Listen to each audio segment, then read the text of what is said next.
자, 우리 말라기서 우리 네 번째 시간입니다. 오늘은 2장의 말씀인데요. 9절까지 시간 되는 대로 말씀 나누겠습니다. 먼저 1절 말씀입니다. 1절 말씀 보면은 너희 제사장들아, 그리고 맨 마지막에 뭐 하노라 그랬죠? 명령하노라 그랬죠. 누가 명령하는가? 바로 하나님께서 명령을 하시는 거죠.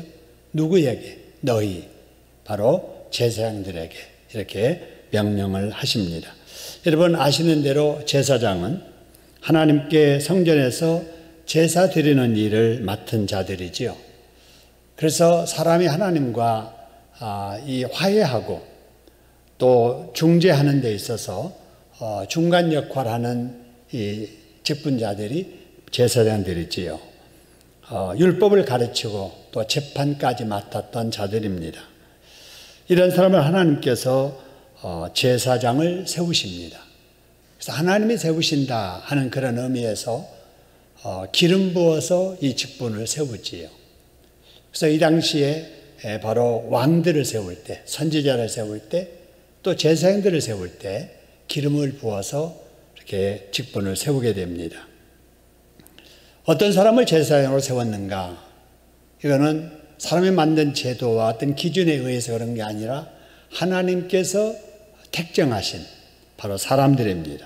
아론과 그의 아들들을 하나님께서 구별하셔서 제사장으로 세워서 기름 부어 제사장의 직무를 감당하게 했지요.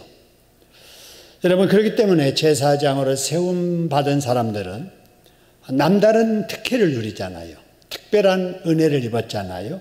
그래서 남달리 더 하나님께 감사했어야 했고 또 하나님께 늘 순종했어야 했지요. 그런데 하나님께서 제사장들에게 어떤 명령을 하시는가? 명령하시는데 이런 제사장들에게 2절에서 이와 같이 명령하십니다. 만군의 여호와가 이르노라 그러면서 너희가 만일 듣지 아니하며 마음에 두지 아니하며 내 이름을 영화롭게 하지 아니하면 내가 너희에게 뭐하라고 그래서요? 저주를 내려서 너희의 복을 뭐하라고 해요? 저주하리라 라고 하는 것입니다. 근데 오늘 말씀 보니까 내가 이미 저주하였다. 그렇게 한 이유는 너희가 그것을 마음에 두지 아니하고 하나님의 말씀을 경고를 마음에 두지 아니하고 하나님의 말씀을 듣지 않고 영화롭게 하지도 않았다라는 것이지요. 여러분, 이와 같이 하나님과 제사장의 관계는 이 저주의 관계가 아니라 축복의 관계잖아요. 그런데 왜 하나님께서는 제사장을 이렇게 저주하셨는가? 바로 하나님께서는 제사장들에게 특별한 복을 주었는데도 불구하고 바로 이들이 하나님의 말씀에 본분을 지키지 못했던 거지요. 제사장이라고 하는 직분을 받았지만은 제사를 가볍게 여기는 겁니다. 그 당시 이제 제사장들의 타락한 모습을 우리가 이제 구약에서 이렇게 찾아보는데 그 중에 이제 대표적인 것이 엘리 제사장이지요. 엘리 제사장이 재물 관리를 잘못하게 됩니다. 자기 자녀들을 제대로 관리하를 못하게 되지요. 심지어는 나중에 이제 제사장들이 제사와 관련된 일을 하면서 뇌물을 받게 됩니다. 또 재물을 이제 통과시키고 통과시키지 않는 과정에서 뇌물을 받아서 뇌물을 준 업체나 그런 사람들에게서 납품이 되는 재물들은 다 통과되고 그렇지 않는 데는 더 구별되고 충분한 재물의 가치가 있는데도 불합격 처리하는, 그래서 이런 일들이 바로 제사장들에게서 나중에 일어나게 되지요. 그러자 하나님께서 경고하신 거예요. 그러면은 저주 받을 거다. 이렇게 했는데도 불구하고 그것을 마음에 두지 아니하고 계속해서 이제 타락했다라고 하는 것입니다. 여러분, 하나님께서 이 시대에도 잘못한 사람들에게 바로 벌하지 아니하시거든요. 미리 이제 경고를 하시는 거지. 경고하시는 이제 방법이 여러 가지, 지난번에 말씀드린 것처럼 가장 먼저는 양심에 느낌이 오게 됩니다. 누가 뭐라고 안 해도 내가 이러면 안 되는데, 이게 하나님께서 성령을 통해서 주시는 1차적인 경고지요. 근데 이 양심을 통한 이 경고에도 듣지 않으면은 하나님의 말씀을 읽거나 들을 때에 찔림 오게 되는 거예요. 꼭 나한테 두고 하는 말 같다.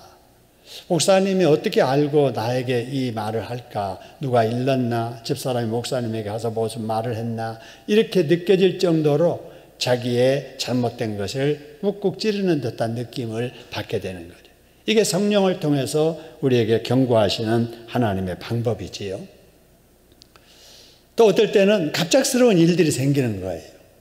그때서야 이게 보통 일이 아니구나. 이게 혹시라도 내가 이렇게 잘못해 그런 일이 생기지 않았나. 또는 여기 경우의 말씀을 보면 하나님의 사람을 통해서 직접 이제 경고를 하시는 거예요. 여러분, 이렇게 스스로 깨닫지 못했더라도 성령께서 어떤 방법으로든지 깨우치도록 하면은 자기의 잘못을 인정하고 회개해야 되겠지요.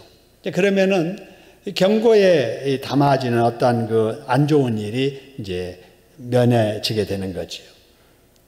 그러나 이 당시 제사장들은 2절의 말씀대로 너희가 그것을 마음에 두지 아니했다는 거예요. 그렇죠? 경고의 말씀을 마음에 두고 다시는 그러지 말아야지 하면서 더 직분관리를 잘해야 되는데 그렇게 안 했다라고 하는 겁니다. 하나님의 경고를 상관하지 않은 거예요. 무시해버린 거지요. 그래서 지금까지 잘못한 그대로 계속 잘못한 거예요. 여러분, 이런 행태를 하나님이 딱 보시고 이게 안 되겠다. 이게 하나님도 무시하는구나. 하나님을 대놓고 맞서는구나. 이렇게 느끼신 거예요. 그래서 그 결과 2절에 이어지는 말씀 보니까 내가 너희에게 바로 복을 저주하신다는 거예요. 너희의 복을 저주하신다. 여러분, 이 말은 주었던 복은 거두신다는 거예요. 그리고 복은 이제 거두시고 그 다음에 주시는 것은 저주를 주시는다라고 하는 겁니다. 여러분, 누구에게 그러느냐? 제사장들에게 그런다는 거예요.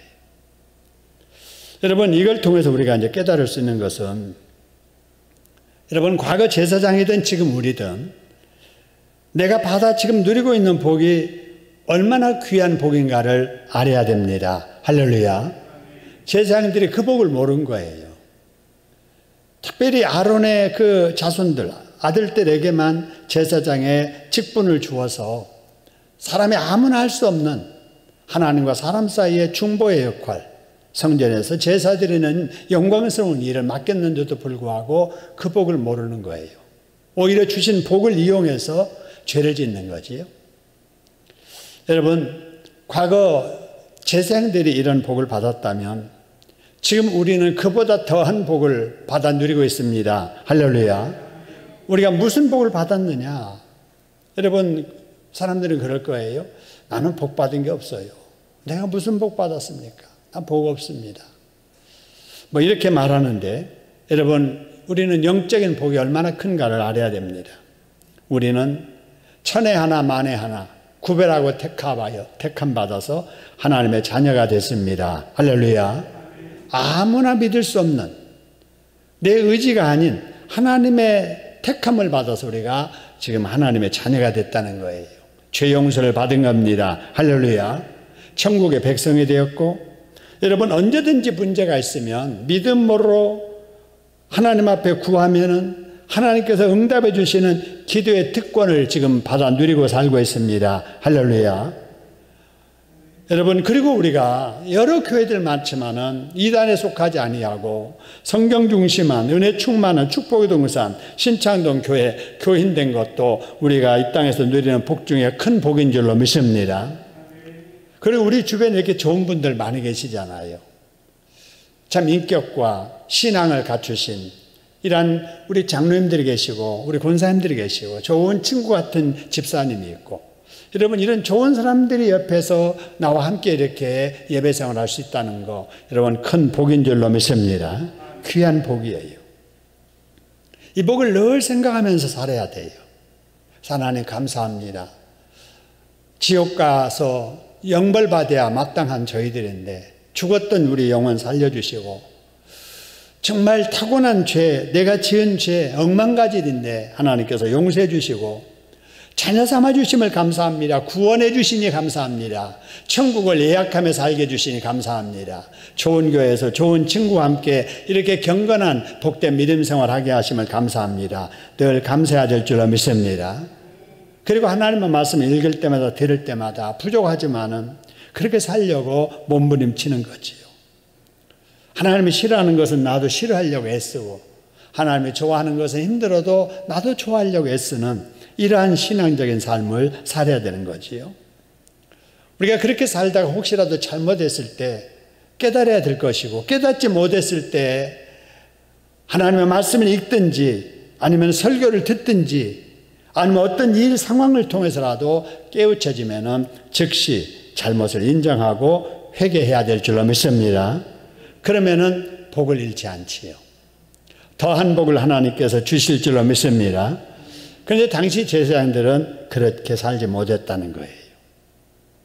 하나님의 경고의 말씀도 마음에 두지 아니하고 무시하고 더 타락한 죄악된 삶을 사니까 하나님께서 복을 저주하시는데 3절 보세요.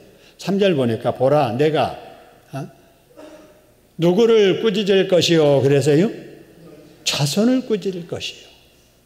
보세요. 부모가 잘못하니까 윗대가 잘못하니까 그 자손들이 하나님 앞에 벌 받는 거예요. 여러분 우리가 자녀들에게 많은 복을 물려주지는 못한다 할지라도 저주를 물려주면 안 되잖아요. 하나님께 꾸짖음을 당할 이러한 상황을 만들어주면 안 되잖아요. 그래서 우리가 자식을 둔 부모로서 아비된 어미된 책임이 있잖아요. 그 책임이 뭘까? 첫째는 나를 위해서라도 신앙생활 잘해야 되고 나를 위해서라도 신앙생활 잘하면은 자녀들에게까지 그 복이 임하게 될 줄로 믿습니다. 내가 다른 것은 못 물려줘도 저주를 물려주지 아니하고 하나님의 축복이 대물림되도록 내가 본이 되게 믿음 생활하고 우리 자녀들에게 신앙을 잘 있게 해야 되겠다. 이런 자세로 살아야 될 줄로 믿습니다.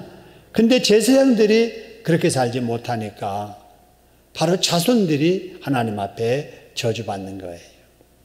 그리고 또 하나님을 무시하고 하나님 말씀을 그냥 이렇게 경히 여기고 이렇게 살아가니까 보세요. 똥을 얼굴에 바를 것이라고 그랬어요. 누구 얼굴에 똥을 바른다고 그래서요? 너희 얼굴이 너희 얼굴. 그죠?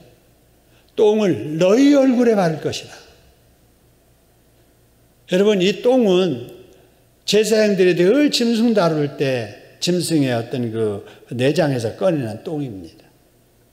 내장에서 안 꺼내더라도 죽이려고 할 때 막 이렇게 힘쓰는 이런 과정에서 그 짐승에서 이제 배설물이 나오게 되죠. 여러분 이런 것들은 누구도 가까이 안 하지요. 그 제사드리는 예법에서도 똥은 부정적인 것으로 이렇게 여기고 반드시 성 밖에 가서 태우도록 이렇게 했습니다. 그런 더러운 똥을 너네 얼굴, 제사장 얼굴이에요. 제사장 얼굴. 제사장 얼굴에 바를 것이다. 그리고 너희가 그것과 함께 똥과 함께 죄의 버림을 당하리라. 똥 취급한다 그런 말입니다. 여러분 엄청난 축복을 받아 누렸던 이들이 그 복이 복인 줄도 알지 못하고 하나님의 경고해도 하나님을 무시하니까 결국은 인간이 이 땅에서 당할 수 있는 최고 수치스러운 일들을 당하게 된다라고 하는 사실입니다. 여러분 사람은 하나님 안에서 순종하며 살 때 가장 사람답게 살 수가 있습니다. 할렐루야. 하나님 안에서 살아야 돼요. 그럴 때 사람이 가장 사람다운 모습을 누리고 살 수 있는 거예요. 여러분 우상을 섬겨보세요. 사람이 추해집니다. 여러분 하나님을 떠나서는 그 순간부터 사람은 부정하게 되고 타락하게 되어 있습니다. 왜냐하면 우리의 본성은 지금 타락하고 악해져 있거든요. 근데 예수 믿는 순간에 그것이 이제 가리워지지요. 다 태워 없어져야 되는데 순간적으로 그것이 가리워지고 아직도 제거되지 못한 것들이 밑바닥에 남아있는 거예요. 이제 밑바닥에 남아있는 이러한 아직도 정결케 되지 못한 부분들이 기도 생활, 또 성령 충만한 생활, 은혜 생활, 이런 경건한 믿음 생활을 통해서 그것이 겉으로 나타나지 않는 거예요. 그래서 이제 가라앉아 있다가 그대로 이제 사라지게 되는 거지요. 이게 완전히 이제 성화되는 과정입니다. 근데 이제 그렇게 성화되기 이전까지 우리가 신앙생활을 잘못하게 되면은 하나님의 은혜와 말씀을 믿는 믿음과 성령의 능력으로 이렇게 가라앉아 있었던 이런 꾸정물 같은 이런 죄악된 타락된 본성들이 이제 꾸정물 흔들면 이제 뒤집어지듯이 그게 막 나타나게 되는 것이지요. 여러분, 그래서 우리는 믿음 생활을 잘해야 됩니다. 나를 위해서도 잘해야 되고 자녀를 위해서도 잘해야 될 줄로 믿으시기를 소원합니다. 부모가 믿음 생활을 잘해야 그 자녀들의 복을 받습니다. 할렐루야. 그래서 우리 믿음의 부모들이 정말 본의 되게 신앙생활을 잘해서 그 믿음 좋은 부모 때문에, 할아버지, 할머니 때문에 손주들이, 아들, 딸들이 복을 받을 수 있도록 살아가는 저와 여러분 다 될 수 있기를 소원합니다.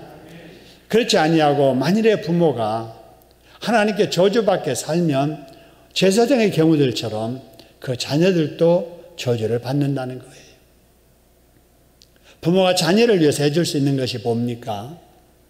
자녀들 앞에서 믿음 생활에 본의 되게 잘해야 되는 것이고 자녀들도 하나님을 잘 믿도록 신앙의 대물림을 시켜주는 일인 줄로 믿습니다. 이렇게 살아가는 저와 여러분 될 수 있기를 소원합니다. 자, 그러면 하나님께서 제사장들이 이렇게 잘못할 때 왜 이렇게까지 혹독하게 벌하실까 하는 거예요. 그냥 봐주실 수도 있는데 왜 얼굴에 똥을 바르시고 자녀들에게 이제 저주를 하시고 또 그들을 제해 버리신다고 했는가라는 거예요. 오늘 4절의 말씀을 보니까 이런 말씀이 있습니다. 여러분, 이 말들이 허튼 말이 아니고 하나님의 엄중한 말씀이라고 하는 것을 밝혀주기 위해서 항상 그 앞에 만군의 여호와가 이르노라 이런 말이에요. 내 말이 아니라는 거예요. 지금 말라기가 지금 이 말씀을 전해도 말라기가 듣는 사람들에게 이건 내 말이 아니다. 만군의 여호와가 지금 말씀하시는 거다. 이걸 계속 이제 확인시켜 주는 거예요. 그래서 하나님께 뭐라고 하느냐? 내가 이 명령을 너에게 내린 것은, 이렇게 저주하는 것은, 그 이유는 그 다음에 노란 줄 같이 한번 읽어보겠습니다. 레위와 세운 나의 언약이 항상 있게 하려 함인 줄을 너희가 알리라. 할렐루야. 레위와 세운 하나님의 언약이 항상 있게 하려고 그러신다 그 말입니다. 그러면 레위와 세운 언약이 뭔가를 알아야 되겠지요. 여러분, 하나님께서는 레위 자손들을 제사장으로 세우십니다. 레위 자손 중에서 바로 제사장을 세우시지요. 그래서 다른 이런 그 자손들은 그 일을 아무리 똑똑하고 잘나고 그래도 못하는 거예요.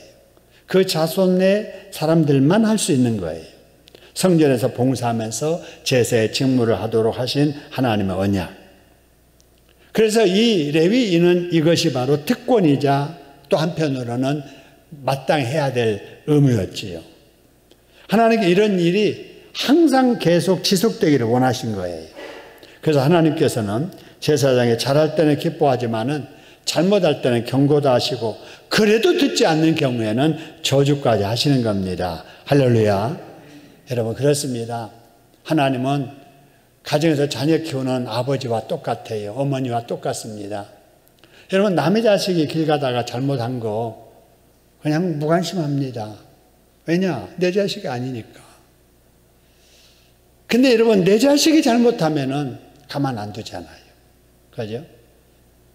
그러니까 자녀 입장에서 보면은 왜 아버지는 나를 이렇게 자꾸 힘들게 하냐고, 엄마는 왜 나를 이렇게 싫다는데 자꾸 이렇게 하냐고 그럴 수도 있겠지요. 그러나 그거는 사랑 때문에 그러는 거지. 본분 지키면서 사람답게 바르게 살으려고 이렇게 부모가 자녀들에게 귀찮지만은 오해하지만은 계속 이렇게 징책도 하고 또 이렇게 훈육도 하고 이렇게 지도하는 것처럼 말이지요. 여러분, 그러면은 이 레위인, 이 제사장들과 우리와의 관계는 어떤 관계일까 하는 거예요. 여러분, 레위인들은 다 제사와 관련된 일한 사람들이거든요. 제사는 뭐냐? 오늘날의 예배예요. 그죠? 구약에는 제사라면 단어는 다르지만 신약에는 뭐예요? 예배예요, 예배. 그죠? 구약의 제사를 담당했던 사람들이 레위 자손이었고 제사장이라면 오늘 이 신약의 이 시대에 예배를 드리는 자는 다 구약의 레위인과 제사장과 같은 사람들입니다. 할렐루야. 그렇습니다. 우리가 지금 다 교회에서 예배에 관한 일을 하고 있잖아요. 우리 찬양대원들이 예배위원이에요. 그죠? 오늘 기도위원으로 또 찬양 지휘자로 또 안내자로 또 예배드리는 우리 예배자로 이렇게 앉아 있는 것은 구약의 개념으로 말하면은 성전에서 지금 제사 드리는 제사장들이고 레위인들입니다. 할렐루야. 그렇기 때문에 구약의 제사장들이 했어야 될 일은 신약의 성도된 우리들이 해야 되는 거예요. 그죠? 그래서 이제 구약의 제사장들 레위인들이 이렇게 잘못해서 저주받았다. 그걸 우리가 보고 배우라는 거예요. 너희들도 신약의 구약의 제사장과 같은 사람들인데 구약의 그 사람들처럼 살면은 똑같이 저주받아. 그러니까 예배 생활하면서 그걸 보면서 그렇게 하지 말라고 교훈하시는 겁니다. 할렐루야. 그래서 우리가 이 누리는 복, 예배자로서의 복, 그죠? 하나님의 자녀로서의 복, 찬양의 복, 기도의 복. 여러분, 이 복이 얼마나 큰 복인가를 여러분 기억하고 아무나 누릴 수 없는 이 복을 우리에게 하나님께서 누리게 하셨다는 것을 기억하면서 복을 복으로 알고 감사하면서 하나님께서 원하시는 일들을 잘 감당하는 저와 여러분 될 수 있기를 소원합니다. 그런 사람들에게 세상 사람들이 느끼지 못한 하나님의 복을 누리는 거예요. 근데 이 복을 받은 사람이 이 사명을 감당 못하게 되면은 얼굴에 똥 바르는 거예요. 여러분, 예수 믿는 사람들이 제대로 믿지 않잖아요. 불신자들 앞에 얼굴에 똥 바르는 격이 됩니다. 다 손가락질하지. 여러분, 우리가 얼굴에 똥 바른 일이 없도록 여러분, 우리 얼굴에 다른 사람이 볼 때 우리 얼굴을 보면서 주님의 사랑을 느끼고 주님의 영광을 돌려드리는 우리들이 되어야 될 줄로 믿습니다. 얼마 전에 우리 부부가 이야기하면서 사랑제일교회 그 이야기 기사가 어젠가 떴더라고요. 500억을 받게 됐대요. 근데 서울시에서 내린 감정가는 50몇 억이거든요. 근데 500억을 받은 거예요. 참 그것 때문에 거기 당장 조합원들은 얼마나 몸소리치게 교회가 싫을까. 예수 믿는 사람, 그 사람들의 말로는 예수 믿는 것들이 돈밖에 모르고 이러지 않겠어요? 돈 얼마 더 받으려다가 하나님의 영광 가리고 자기들 얼굴에 똥칠하는 것을 느끼지 못하는 사람들 같아서 너무나도 안타까운 거 있지요. 물론 정권 잘 지지해서 그 후광으로 그 어떤 뜻을 이뤘는지 그건 잘 모르겠습니다만은 그들이 원했던 대로 요구한 대로 다 받았으니까 박수 쳤으면 얼마나 좋겠습니까? 근데 그 기사를 딱 보는 순간에 안티 크리스찬들, 그렇지 않아도 기독교에 대해서 그냥 하기 좋은 말로 비난하는 사람들이 얼마나 또 씹을까. 그게 이게 얼굴에 똥 치르는 일이 아닌가 이런 생각을 해봤습니다. 여러분, 믿어도 본이 되게 잘 믿어야 될 줄로 믿습니다. 여러분, 예수의 향기가 나도록 우리가 믿어야 되잖아요. 그죠? 예수 향기 나도록. 예수 향기 풍기면서 살아야 되는데 돈 냄새만 풍기는 교회가 되고 돈 욕심 냄새만 풍기는 사람이 된다면 안 되겠지요. 제사장의 품격을 지키지 못하니까 얼굴에 똥 바르는 이런 일들이 생겨지게 되는 겁니다. 자, 이제 5절로 가지요. 5절 보니까 하나님께서 레위 자손과 맺은 언약의 성격입니다. 하나님께서는 무엇 때문에 언약을 맺으셨을까 하는 거예요. 이 언약은 하나님께 일방적으로 맺으시는 거거든요. 쌍방으로 협의해서 맺어지는 관계가 언약이 아니고요. 일방적으로 하나님께서 사랑하셔서 축복하셔서 그냥 이제 맺는 약속, 이게 언약입니다. 하나님께 레위와 세운 언약은 어떤 거냐? 무엇과 무엇의 언약이라고 그래서요? 생명과 평강이라. 무슨 조약을 맺고 약속을 맺어가지고 내가 부담이 되고 내가 손해가 되고 그게 아니고 하나님께서는 우리에게 생명 주시려고 우리 사람들과 언약하시고 평강 주시려고 언약하셨다는 겁니다. 할렐루야. 그래서 이 언약의 말씀이 성경이잖아요. 성경 말씀은 우리를 올가매고 잡아매서 종처럼 부리려고 그렇게 안 하면 경고하고 저주하고 해서 벌벌 떨게 만들고 그렇게 하려고 하는 게 아니라고 말이죠. 여러분, 십계명이 언약입니다. 하나님의 말씀이 다 언약의 말씀이에요. 이 언약을 주신 목적이 뭐냐? 우리에게 생명 주시고 평강 주시기 위함입니다. 할렐루야. 그래서 하나님의 말씀대로 살면 다 복을 받는 겁니다. 할렐루야. 하나님의 관계가 좋아지면 다 복을 받아요. 여러분, 그래서 우리가 믿음 생활 잘해서 하나님과 관계가 좋아지지 않아요? 이걸 뭐라고 하느냐? 신통한다 그래요. 신통한다. 하나님과 이렇게 통하게 되면은 사람과의 관계도 통하게 됩니다. 이거를 인통이라고 합니다. 그래서 신통하고 인통하면 여러분 형통하게 되고 물통이 되게 이루어지게 됩니다. 할렐루야. 그래서 하나님께서 이 복 주시려고 우리에게 언약을 주신 거예요. 언약. 그래서 하나님의 말씀을 그냥 짐을 지워서 고생시키려고 종처럼 부리려고 그렇게 안 하면 협박하고 저주해가지고 억지로 따라오게 하려는 그런 여러분 노예계약 같은 그런 약속이 아니고 하나님이 우리에게 생명과 평강을 주려는 것이고 내가 이것을 그에게 준 것은 그로 경외하게 하려 함이라. 그가 나를 경외하고 내 이름을 두려하였다. 이런 내용이 나옵니다. 여러분, 늘 우리가 신앙생활하면서 그래, 하나님과 내가 먼저 소통해야지. 하나님과 형통한 관계, 좋은 관계 유지해야지. 그러면 신통하게 되고 사람과 관계 인통하면서 형통한 역사가 있게 된다. 여러분, 이 말씀을 꼭 기억하시고 하나님 말씀 순종하셔서 신통하고 인통하고 형통한 복 받기를 주님의 이름으로 축원합니다. 자, 그 다음에 이제 제사장의 본래의 직무입니다. 본래 제사장들은 이렇게 살았다는 거예요. 오늘 6절, 7절에 쭉 나와 있습니다. 보세요. 6절, 7절에 보니까 그의 입에는, 이제 본래 제사장의 입에는, 레위인의 입에는 진리의 법이 있었고 그 입술에는 불의가 없었고 그가 화평과 정직함으로 하나님과 동행했고 많은 사람을 돌이켜서 죄에게서 떠나게 했다는 겁니다. 할렐루야. 그래서 제사장의 입술은 지식을 지켜야 하고 사람들은 그 입에서 율법을 구하게 되어야 된다라고 하는 겁니다. 이게 이제 본래적인 제사장이에요. 자, 오늘날 우리도 마찬가지입니다. 여러분, 이 세상에서 하나님과 사람 사이에 중간 역할을 하는 사람들이 우리들이잖아요. 우리 입에 진리의 법이 있어야 됩니다. 할렐루야.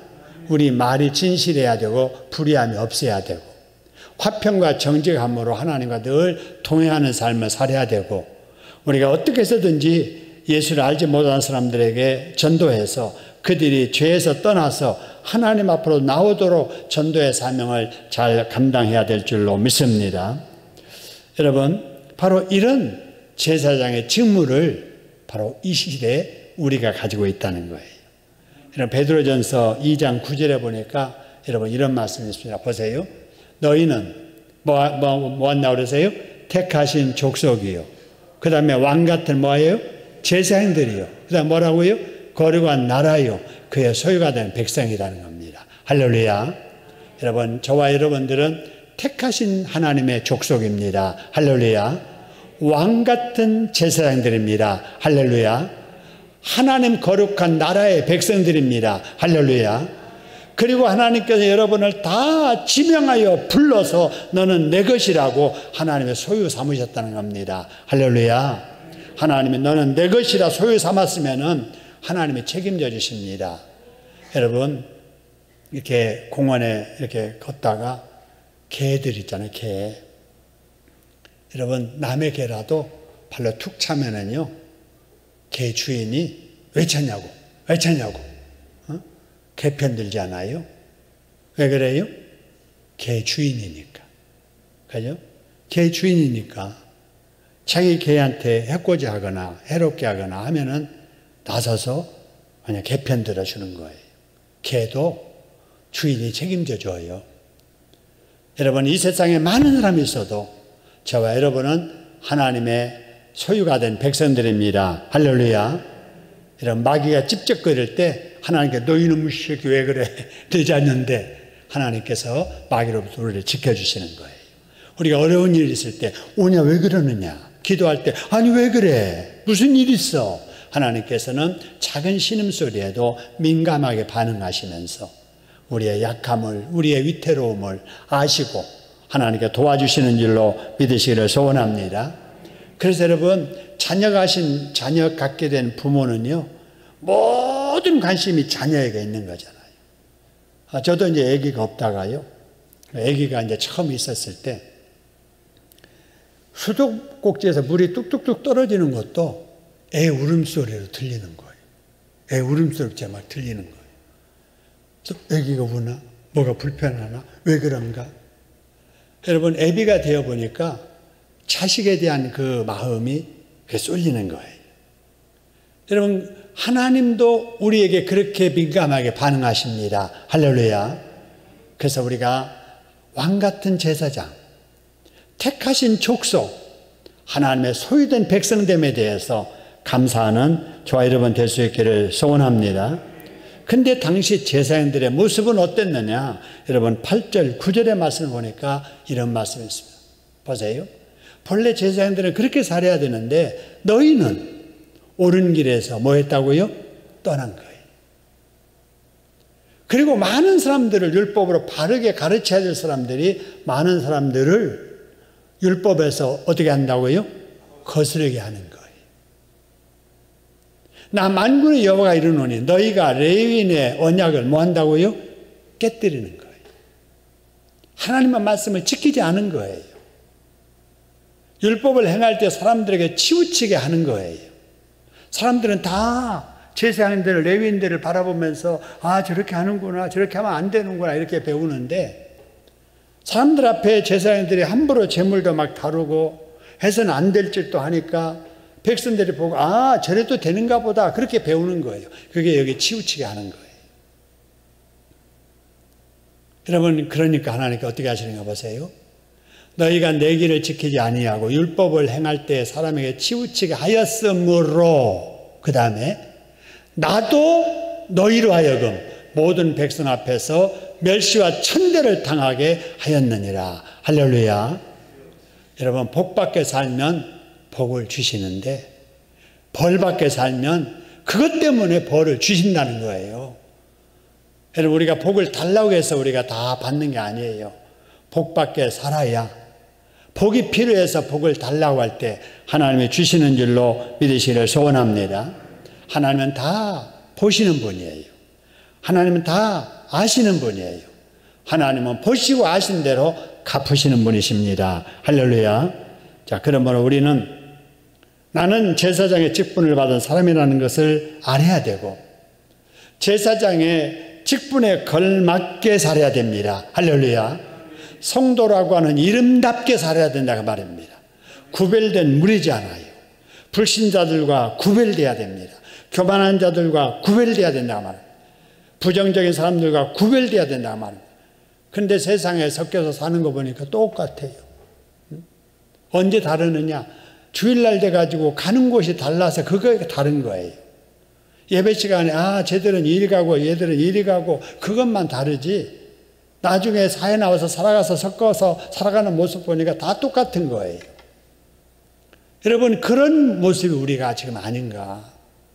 여러분, 우리는 이름에 걸맞게 구별되게 살아야 됩니다. 할렐루야.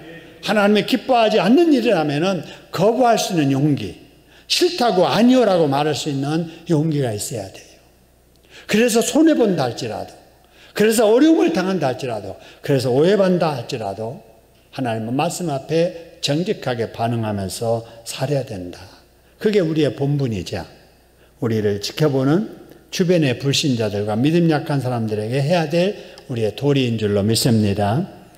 구약의 제사장들 영광스러운 특권을 누리고 살았지만은 이름에 걸맞지 않게 살음으로 그의 얼굴에 똥이 칠해지고 자손들이 저주를 받게 되고 재앙을 받게 되는 이러한 일들을 우리가 보았습니다. 하나님께서 이 말씀을 구약 말라기에 기록하여 우리에게 나누게 하시는 이유가 보고 깨달으라는 거예요. 그죠?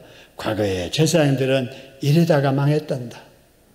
그러니 이 시대 너희들은 이걸 교훈 삼아서 그렇게 살지 말아라. 이렇게 살으라고 말씀해 주십니다. 오늘도 주시는 이 음성, 성령의 음성을 가슴에 잘 담고 하나님을 기쁘게 해드리는 일, 본분에 걸맞게 살아가는 저와 여러분 될 수 있기를 주님의 이름으로 축원합니다.